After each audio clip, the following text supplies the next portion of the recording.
இலங்கையோட வரலாற்றிலேயே ஒரு ஜனாதிபதின்னு சொன்னால் சாதாரணமான ஜனாதிபதியும் கிடையாது.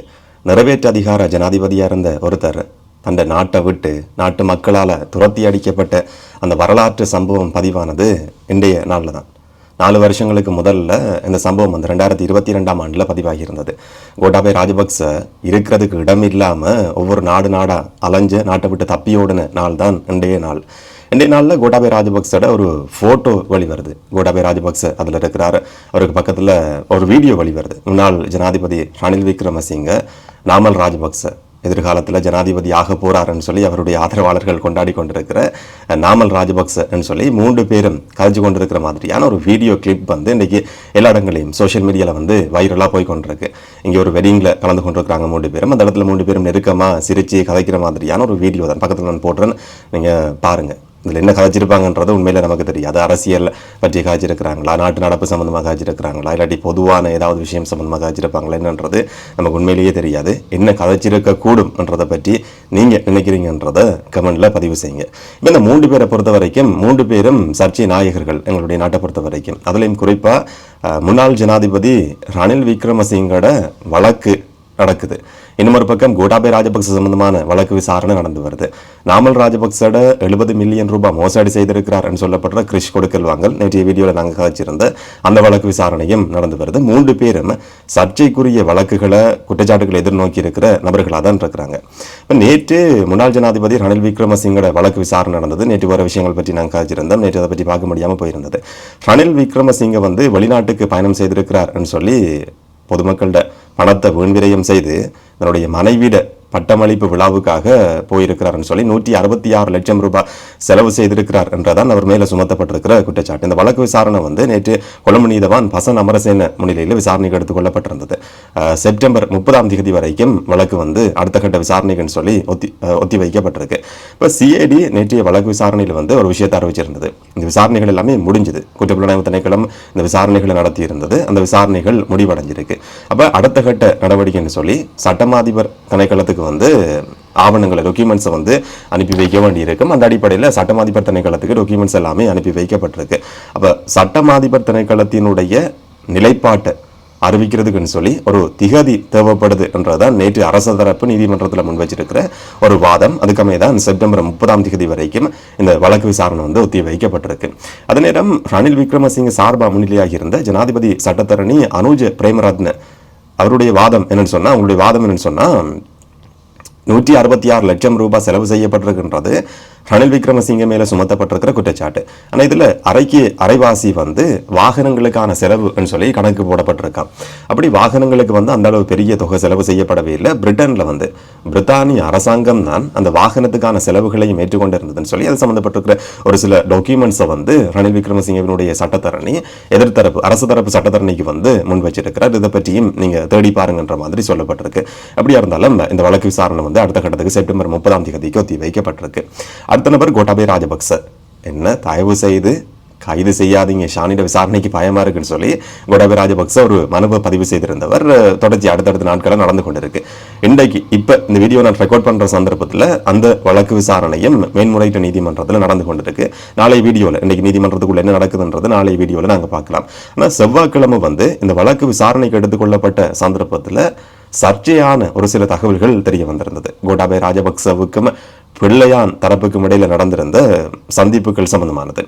இதில் அரச தரப்பு சட்டத்தரணி முன்வைச்ச ஒரு விஷயம் என்னன்னு சொன்னால், சிஐடி சார்பு அந்த விஷயங்கள் நீதிமன்றத்தில் அறிவிக்கப்பட்டிருந்தது. இனிய பாரதி என்று சொல்லப்படுற ஒரு நபர், பிள்ளையான் தரப்பு இல்லாட்டி கருணா குழு அதோடு சம்பந்தப்பட்டிருந்த இனிய பாரதி வந்து கைது செய்யப்பட்டிருந்தவர். இனிய பாரதியிட்டு நடத்தப்படுற விசாரணைகளில் வந்து கோட்டாபய ராஜபக்சவுக்கும் ஆசாத் மௌலானாவுக்கும் இடையில் 2019ஆம் ஆண்டு ஒரு சந்திப்பு நடந்திருக்கு என்ற விஷயம் வந்து நீதிமன்றத்தில் சுட்டி காட்டப்பட்டிருக்கு. அதுக்கான ஒரு சில போட்டோஸும் நீதிமன்றத்தில் வந்து சமர்ப்பிக்கப்பட்டிருக்கு. அரச தரப்பு முன்வச்ச ஒரு விஷயம் என்னன்னு சொன்னால், இதில் வந்து அரச தரப்பு துணை சொலிசிட்டர் ஜெனரல் சுஹர்ஷி ஹேரத் தான் இந்த விஷயங்களை வந்து சமர்ப்பிச்சுட்டு இருக்கிறாங்க. கோட்டாபய ராஜபக்ச இதுக்கு முதல்ல சொல்லியிருந்தாராம், ஆசாத் மௌலானான்னு சொல்லப்பட்ட நபர் யாருன்னு சொல்லி எனக்கு தெரியாதுன்ற மாதிரி. இனிய பாரதியிட்ட நடத்தப்பட்ட விசாரணைகளில் வந்து இனிய பாரதியினுடைய வாக்குமூலத்துக்கு அமைய 2019ஆம் ஆண்டில் கோட்டாபய ராஜபக்சோட வீட்டில் வேறு இடத்துலையும் கிடையாது. ஒரு அரசியல் நிகழ்ச்சியிலேயே இருந்தால் வேறு மாதிரி சொல்ல முடியும். கோட்டாபய ராஜபக்சோட வீட்டில் ஆசாத் மௌலானா, பிள்ளையானுடைய பிரத்யேக செயலாளர் இருந்த ஆசாத் மௌலானாவுக்கும் கோட்டாபய ராஜபக்சவுக்கும் இடையில் ஒரு சந்திப்பு நடந்ததுன்றது இனிய பாரதியினுடைய வாக்குமூலத்தில் தெரிய வந்திருக்கு என்றது அரசு தரப்பு முன் வச்சிருக்கிற ஒரு விஷயம். இது தவிர தன்னை கைது செய்ய வேணும்னு சொல்லி தான் கோட்டாபய ராஜபக்சே இந்த மனுவை பதிவு செய்திருக்கிறாரு. இப்போ மேன்முறையீட்டு நீதிமன்றத்தில் இந்த விசாரணைகள் நடந்து கொண்டிருக்கு. இப்போ அரசு தரப்பு சட்டத்தரணி குறிப்பிட்டிருந்தார், இது அடிப்படை மனித உரிமையோட சம்பந்தப்பட்டிருக்கிற விஷயம் என்ற மாதிரி கோட்டாபய ராஜபக்சே தன்னுடைய மனுவில் குறிப்பிட்டிருக்கிறாரு. இப்போ அடிப்படை உரிமை மனுன்னு சொன்னால் அதை நீங்கள் சுப்ரீம் கோர்ட்டில் தான் பதிவு செய்ய வேண்டியிருக்கும், உச்ச நீதிமன்றத்துக்குள்ள போக வேண்டியிருக்கும். மேன்முறையீட்டு நீதிமன்றத்தில் இதை விசாரிக்கிறதுல பிரயோசனம் கிடையாது, சுப்ரீம் கோர்ட்டுக்கு உச்ச நீதிமன்றத்துக்கு மாற்றுங்க என்ற மாதிரி ஒரு விஷயம் சொல்லப்பட்டிருந்தது. இதே நேரம் கோட்டாபய ராஜபக்சேவினுடைய சட்டத்தரணி, ஜனாதிபதி சட்டத்தரணி ரமேஷ் டி சில்வா வழக்கம் போல அதே காரணங்களை சொல்லி வச்சிருக்கிறது. கோட்டாபய ராஜபக்சே ஒரு அரசியல்வாதி, யாரோட வேணும்னு சொன்னாலும் ஃபோட்டோ எடுக்கலாம். இதுக்கு முதல்ல டக்ளஸ் தேவானந்தா, சம்பந்தன் அந்த மாதிரியான நபர்களும் இப்படி ஃபோட்டோ எடுத்திருக்கிறாங்க. ஃபோட்டோ எடுத்தாருன்றதுக்காகவே ஒரு நபரை குற்றவாளி இல்லாட்டி சந்தேக நபர்னு சொல்லி அடையாளப்படுத்துறது பிள்ளையானது என்ற மாதிரி அதே விஷயங்களை திரும்ப திரும்ப சொல்லியிருந்தார். ஷானி அபேசேகரவினுடைய விசாரணை நியாயமானதாக இருக்காது, பக்கச்சார்பான விசாரணையாக இருக்கும் என்ற மாதிரி நிறைய விஷயங்கள் சொல்லப்பட்டிருந்தது. இதுக்கு முதல்ல ஜனாதிபதி ஆணைக்குழுக்கள் நடத்தின விசாரணைகள் எதுவுமே கண்டுபிடிக்கப்படல, கோட்டாபய ராஜபக்சோட பேர் எந்த ஒரு இடத்துலையும் குறிப்பிடப்படலன்னு சொல்லி இதுக்கு முதல்ல சொன்ன அதே விஷயத்தை ரமேஷ் டி சில்வா திரும்பவும் குறிப்பிட்டிருக்கிறார். இப்போ இந்த சந்தர்ப்பத்தில் அந்த வழக்கு விசாரணை நடந்து கொண்டிருக்கு, நடக்குதுன்றதை நாங்கள் பொறுத்திருந்து பார்க்கலாம். மற்றவர் நாமல் ராஜபக்சே, அவருடைய கிரிஷ் கொடுக்கல் வாங்கல் சம்பந்தமான வழக்கு, 70 மில்லியன் ரூபாய் மோசடி நடந்திருக்கு, லஞ்சம் பெற்றுக் கொண்டிருக்கிறாருன்னு சொல்லி குற்றம் சாட்டப்படுற அந்த வழக்கு விசாரணை, அதை பற்றி நேற்றைய வீடியோவில் நாங்கள் கதைச்சிருந்தோம். இந்த மாதிரி இந்த வீடியோவில் இருக்கிற 3 பேரும் அவன் சாதாரணமான ஆள் கிடையாதுன்னு சொல்லி சினிமா டயலாக் மாதிரி தான் அந்த வீடியோ பார்க்குற நேரத்தில் இருந்தது. நீங்கள் அந்த வீடியோவை பற்றி என்ன நினைக்கிறீங்கன்றதை கமெண்ட்டில் சொல்லுங்கள். இதே நேரத்தில் இந்த அரசியல்வாதிகளோட நெருக்கமாக செயற்பட்டு கொண்டிருந்த முன்னாள் அமைச்சர் லக்ஷ்மண் யாப்பா அபேவர்தன, அவர் சம்பந்தமான ஒரு விசாரணையை இன்றைக்கி சிஏபோக் லஞ்ச ஊழல் விசாரணை ஆணைக்குழு ஆரம்பிச்சிருக்கு. 2013ஆம் ஆண்டு, எவ்வளவு காலம்னு சொல்லி யோசிச்சு பாருங்க. 2013ஆம் ஆண்டில் பதிவாகி இருக்கிற ஒரு சம்பவம், ஒரு வர்த்தகர்கிட்ட 1 மில்லியன் ரூபாய் லஞ்சம் பெற்றுக் கொண்டிருக்கிறாராம், 10 லட்சம் ரூபாய் லஞ்சம் பெற்றுக் கொண்டிருக்கிறாராம். அந்த சம்பவம் சம்பந்தமாக தொடர்ச்சியான விசாரணைகள் நடந்தது. இப்போ சிஏபோக் லஞ்ச ஊழல் விசாரணை ஆணைக்குழு நீதிமன்றத்தில் ஒரு வழக்கை பதிவு செய்ய இருக்கு என்ற மாதிரியான ஒரு தகவல் வெளிவந்திருக்கு. முதலீட்டு சபையில் BOI இலங்கை முதலீட்டு சபையில் அதோட சம்பந்தப்பட்டிருக்கிற ஒரு கொடுக்கல் வாங்கல், அவருக்கு அந்த வர்த்தகருக்கு சாதகமாக ஏதாவது ஒரு தீர்மானத்தை எடுக்கிறது என்றதை பற்றி தான் இந்த 1 மில்லியன் ரூபாய் லஞ்ச பணம் பெற்றுக் கொண்டிருக்கிறார் என்ற குற்றச்சாட்டு சுமத்தப்பட்டிருக்கு. அந்த வர்த்தகரை முறைப்பாடு பதிவு செய்திருக்கிறார். அதுக்கமைய அவர் சம்பந்தமான விசாரணையும் வழக்கு விசாரணையும் இப்போ ஆரம்பமாகுது. அடுத்த சம்பவம் இந்த நாட்களில் அதிகம் பேசப்படுற நீர்கொழும்பு சிறைச்சாலை சம்பவம். நேற்று வீடியோவில் நீர்கொழும்பு சிறைச்சாலைன்றதுக்கு பதிலாக நான் வெளிக்கடை சிறைச்சாலைன்னு சொல்லி ஸ்டார்ட்டில் சொல்லியிருந்தேன். நிறைய பேர் கமெண்ட் பண்ணியிருந்தீங்க, உங்களோட வீட்டு பிள்ளையா நினைச்சு இந்த மன்னிச்சு கொள்வீங்கன்னு சொல்லி நான் நம்புறேன். அந்த சம்பவத்தில் ஒரு இந்திய பிரஜையும் உயிரிழந்திருக்கிறார் என்றதை இன்றைக்கு உறுதி செய்யப்பட்டிருக்கு. 73 வயதான இந்திய பிரஜை. இலங்கையில் இருக்கிற சிறைச்சாலைகளில் வெளிநாட்டு பிரஜைகளும் தடுத்து வைக்கப்பட்டிருக்கிறாங்க, போதைப்பொருள் கடத்தல் குற்றச்சாட்டுகளோடு சம்பந்தப்பட்டிருக்கிற நபர்கள். இப்போ 73 வயதான இந்திய பிரஜை ஒருத்தர் உயிரிழந்திருக்கிறார் என்றதை இன்றைக்கு சிறைச்சாலைகள் திணைக்களம் உத்தியோகபூர்வமாக உறுதி செய்திருக்கு. இதுவரைக்கும் ஏன் தாமதம் என்று கேட்டால், உயிரிழந்த நபர்களை அடையாளம் காண்றதுல ஒரு பிரச்சனை இருந்தது. அதன் அடிப்படையில் இன்றைக்கு ஒரு அடையாளம் காணப்பட்டிருக்கிறார். 2025ஆம் ஆண்டு போன வருஷத்தில் 1 கிலோ 908 கிராம் குஷ் போதைப் பொருள் கடத்தினார் என்றதான் அவர் மேலே சுமத்தப்பட்டிருக்கிற குற்றச்சாட்டு.